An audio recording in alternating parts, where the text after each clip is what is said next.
Donc, ces enjeux internationaux consacrés à ces explosions de beepers au Liban qui ont causé la mort de 9 personnes, fait environ 2800 blessés, principalement des membres du Hezbollah. L'ambassadeur d'Iran à Beyrouth a été légèrement blessé, mais il n'est pour l'instant pas possible de savoir si cette explosion a été causée par un beeper ou par un appareil situé à proximité, je veux dire par un beeper qu'il portait. Les autorités libanaises et le Hezbollah ont rapidement accusé Israël, mais cette accusation, bien sûr, n'a pas été suivie d'une revendication officielle. Quant à eux, les États-Unis affirment ne pas être impliqués. Bonjour Zena Antonios. Bonjour. Vous êtes journaliste au quotidien francophone libanais L'Orient le jour. Vous êtes en duplex depuis Beyrouth. J'aimerais tout d'abord que vous nous décriviez quelle est l'atmosphère, quelles ont été les réactions à Beyrouth suite donc à ces explosions.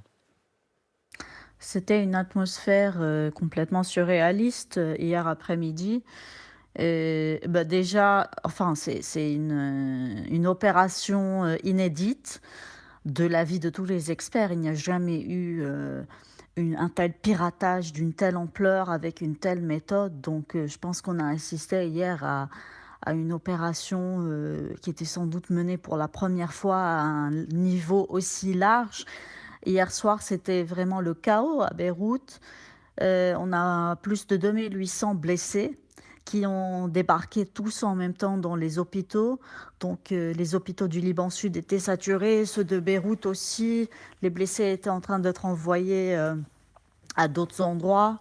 Il y a pas mal de vidéos aussi qui ont circulé hier sur les réseaux sociaux dans lesquelles, on aperçoit des blessés dans un hôpital. Mhm. Alors la plupart des blessures, c'est plutôt des pertes, des gens qui ont perdu des doigts quand ils ont porté leur beeper. Il y a aussi des blessures aux yeux, des blessures aussi au niveau du bassin pour ceux qui avaient le beeper sur la ceinture ou dans la poche. Donc vraiment des scènes de chaos total hier dans les rues ou dans les hôpitaux. Est-ce qu'il est possible aujourd'hui de savoir ce que va faire le Hezbollah? Il a donc évoqué la volonté de se venger, mais est-il possible d'imaginer comment il peut le faire alors même que 3000 de ses membres sont aujourd'hui donc blessés, Zena Antonius? Non, il est très difficile dans l'immédiat de deviner ou de savoir ce que le Hezbollah pourrait faire. Alors évidemment, le Hezbollah a sorti un communiqué pour dire, il en a sorti deux. Il a sorti un communiqué hier soir pour dire qu'il allait mener l'enquête pour comprendre ce qui s'est passé. Et puis un deuxième communiqué pour dire qu'il allait continuer son combat au Liban Sud dans le cadre de son front de soutien à Gaza et que donc la poursuite du combat serait différente au fait d'une riposte. Donc il se réserve le droit de riposter ultérieurement. Évidemment, il ne peut pas riposter dans l'heure parce que euh, avoir 2 800 Mhm. Oui, blessés bien d'un sûr. coup, ça, il l'a jamais vécu. Et oui, mais Donc, justement, alors je sais que c'est une question difficile, Zena Antonios, mais est-ce qu'il est possible de savoir qui sont ces hommes qui ont été blessés? Est-ce que ça entame de manière durable les capacités du Hezbollah? Est-ce que ce sont des combattants, des cadres? Bref, que peut-on dire à ce sujet? alors, je pense qu'il y a de tout parmi ces blessés. Les médias israéliens parlent de hauts responsables du Hezbollah qui auraient été blessés. Le Hezbollah, évidemment, il n'a pas mentionné ça. Mhm. Il mentionne rarement, d'ailleurs, ce genre de choses, sauf quand il y a des décès. C'est à ce moment-là qu'on découvre souvent qui était la personne qui est décédée et quelles étaient ses Mhm. fonctions. Parce que, évidemment, le Hezbollah, ce n'est pas une armée régulière. Il ne fonctionne pas comme une armée régulière. Il y a le secret qui est gardé. Par exemple, Fouad Chokor, le haut responsable qui a été tué fin juillet dans la banlieue sud, très peu de gens savaient qui il était, très peu de gens avaient vu sa photo et très peu de gens connaissaient Mhm. son nom. Alors donc, quand on parle de 2 800 personnes, il y a des combattants certainement, et puis aussi il y a le fils d'un des députés du Hezbollah, qui a été tué hier. Donc, le grand public a découvert aussi l'implication de cet homme, fils d'un député du Hezbollah, dans les combats. Et puis, aussi, le Hezbollah, c'est un appareil sécuritaire, militaire, avec, beaucoup de personnes qui l'emploient. Donc, il y a des réservistes, il y a des gens qui combattent, il y a des gens qui sont là, dans différentes missions. Il y a aussi des hauts commandants. Donc je pense que les blessures, c'est vraiment elles ont eu lieu à beaucoup d'échelles, à toutes les échelles presque, puisqu'on parle de 2 800 personnes.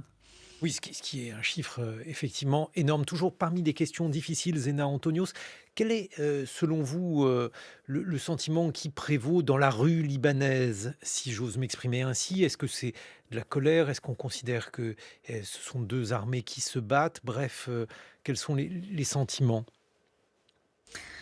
Beaucoup de stupeur déjà, sentiment que qu'il y a le chaos et que le pays va vers l'inconnu, tout simplement. Parce qu'après l'attaque d'hier, vraiment, on a eu l'impression qu'on était en plein dans un film de science-fiction. Et on a commencé à découvrir petit à petit les informations. C'était une dizaine d'hommes blessés par des beepers, et Mmh. puis au fil des heures, une centaine, puis un millier, et puis 2800. Donc on est à presque 3000 blessés de manière complètement inédite. Donc stupeur, chaos, peur du lendemain, parce qu'on ne sait pas ce qui nous attend après une telle opération. Est-ce que c'est le prélude à une frappe plus élargie d'Israël? Est-ce que c'est le prélude aussi à une implication plus grande du Hezbollah? Et évidemment, c'est de toute manière, l'engagement du Hezbollah dans la guerre divise déjà, au Liban. Il y a une forte polarisation à cause de son engagement, parce qu'il a pris la décision unilatérale de combattre Israël au Liban Sud en soutien au Hamas, sans prendre l'avis de personne. Donc forcément, c'est un sujet qui fait débat. Aujourd'hui, tout le monde se demande à quoi ça sert de toute manière d'être au Liban Sud. Est-ce qu'on est vraiment en train d'aider Gaza, et est-ce qu'on n'est pas au final juste en train de faire du tort au Liban? Mmh. Mais alors justement, est-ce que là aussi, il y a donc, une sensation que, ni, le Hezbollah, ni peut-être, Israël ne veulent une confrontation directe?